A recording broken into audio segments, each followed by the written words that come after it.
Le fou sur les sables a bâti sa maison. Le fou sur les sables a bâti sa maison. Le fou sur les sables a bâti sa maison. Et la tempête arrive. Le vent souffla et la pluie tomba. Le vent souffla et la pluie tomba. Le vent souffla et la pluie tomba et la maison s'écroula.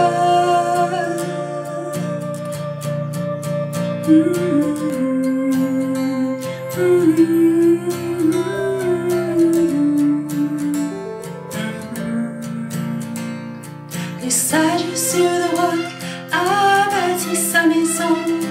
Le sage sur le roc a bâti sa maison. Le sage sur le roc a bâti sa maison. Et la tempête arrive. Le vent souffla et la pluie tomba. Le vent souffla et la pluie tomba. Le vent souffla et la pluie tomba. Et la maison résista.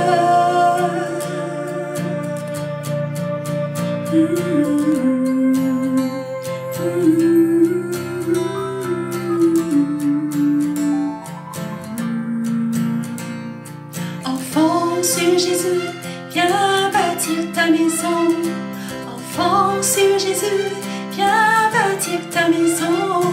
Enfant sur Jésus, viens bâtir ta maison. Et la tempête arrivera. Le vent soufflera et la pluie tombera. Le vent soufflera et la pluie tombera. Le vent soufflera et la pluie tombera. Et la maison résistera. Et la maison résistera. Et la maison résistera.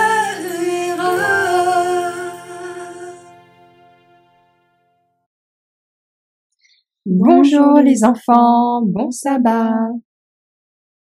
Vous est-il déjà arrivé, les enfants, qu'une personne essaie ou réussisse à vous dérober vos affaires, vos jouets, vos objets, ou pire encore, vos amis, vos camarades? Oui, c'est vrai ce que tu dis. Moi aussi, quand quelqu'un fait du mal à mes amis, ou me vole, ça me rend très triste.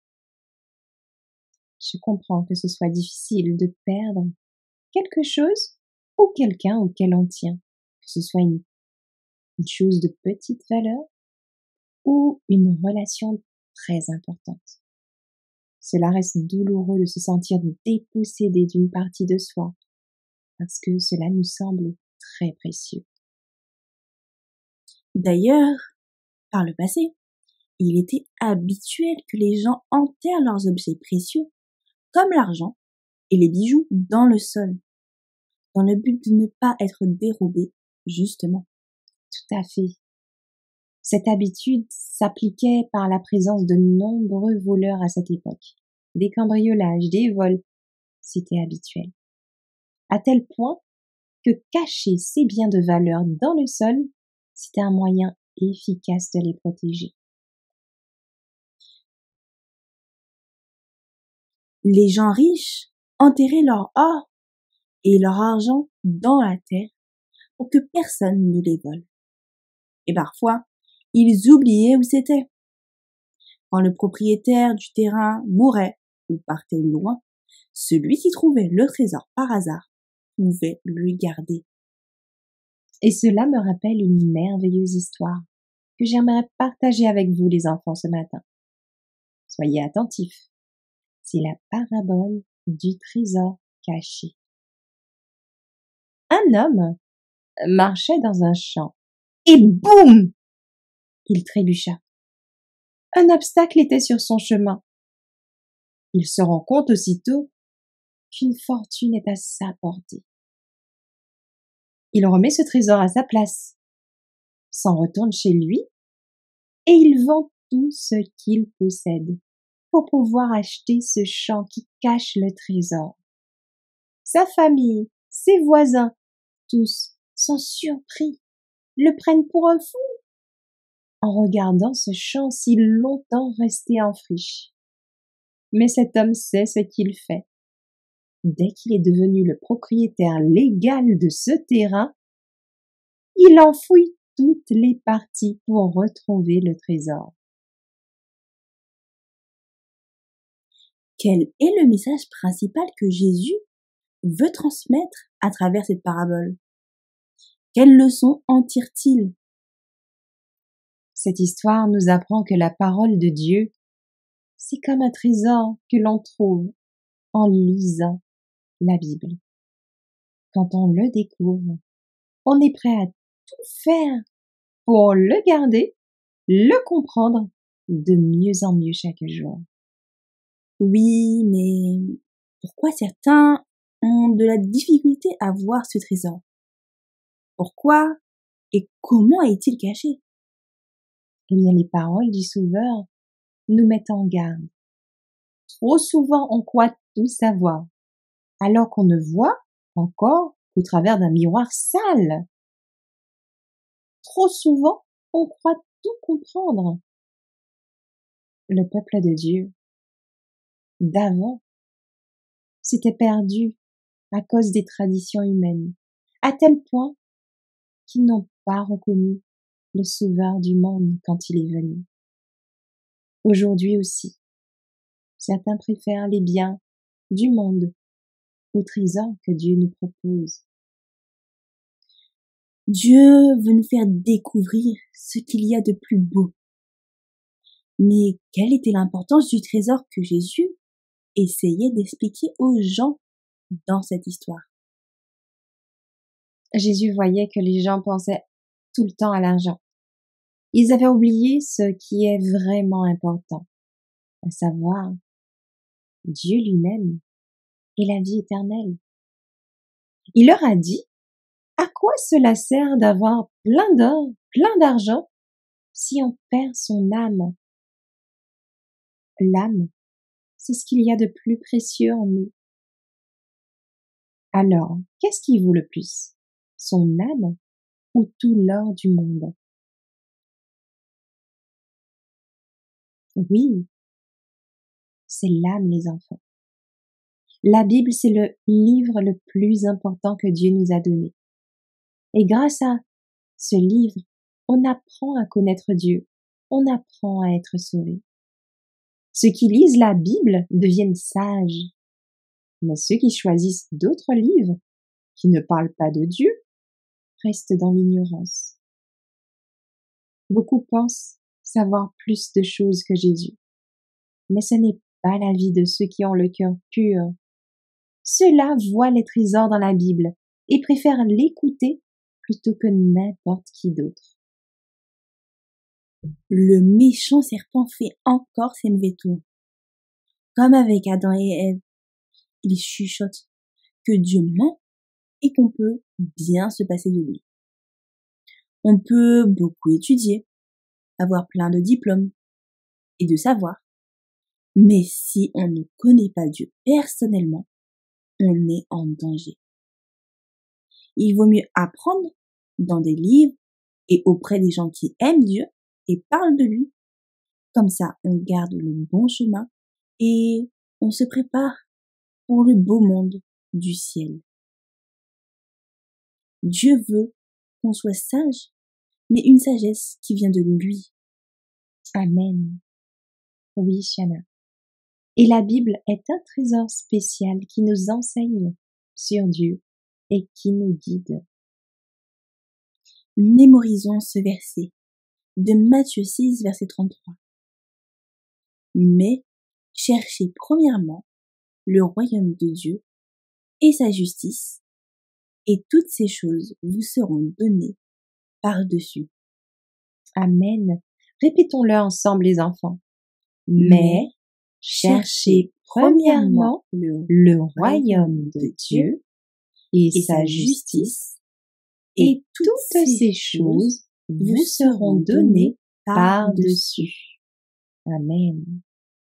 Prions ensemble.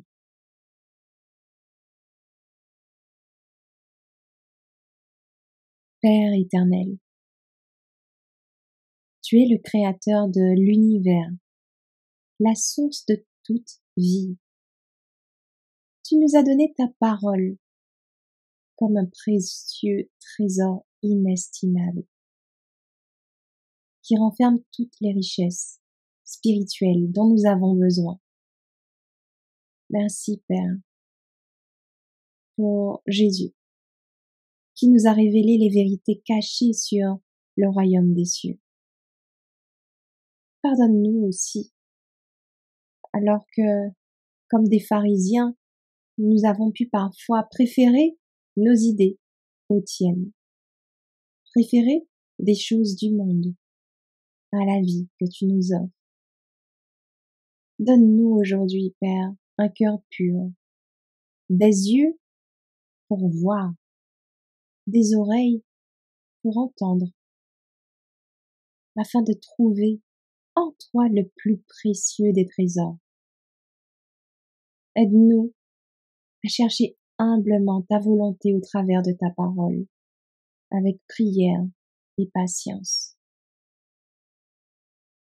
Illumine notre esprit par ta sagesse, afin que chaque jour nous puissions mieux comprendre ton message d'amour. Accorde-nous, Père, la grâce de trouver chaque jour de nouvelles pépites d'or dans notre relation avec toi, et que nous puissions nourrir notre âme et nous motiver à partager ce trésor avec les autres. Que ta lumière brille en nous pour ta gloire. Nous te prions également, Père, pour le moment d'étude qui va suivre avec les adultes. Puisses-tu le bénir. Nous te rendons grâce, Père, pour ce cadeau précieux que tu nous offres de ta parole. Bénis-nous, Père, encore. Sois avec chacun d'entre nous, petit comme grand. Et ce sont les grâces que nous te prions par les mérites de notre Sauveur Jésus. Amen.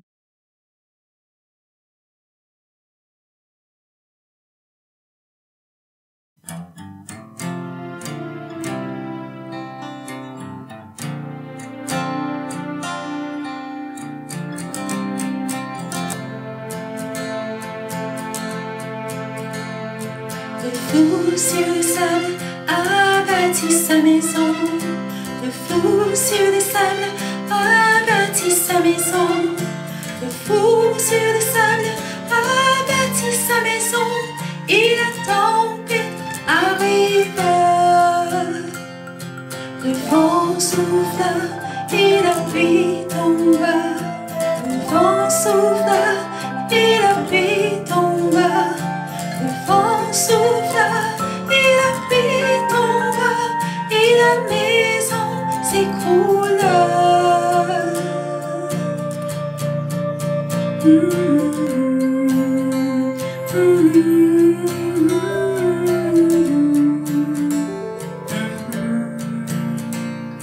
Le sage sur le roc a bâti sa maison.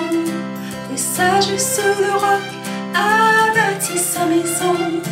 Le sage sur le roc a bâti sa maison.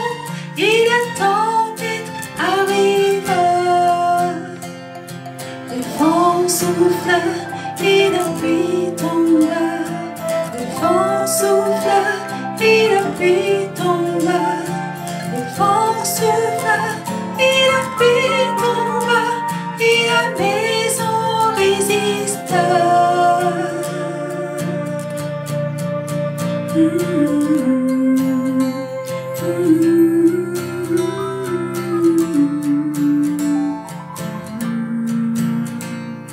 Enfant sur Jésus, viens bâtir ta maison.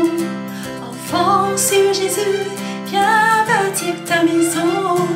Enfant sur Jésus, viens bâtir ta maison. Et la tempête arrivera.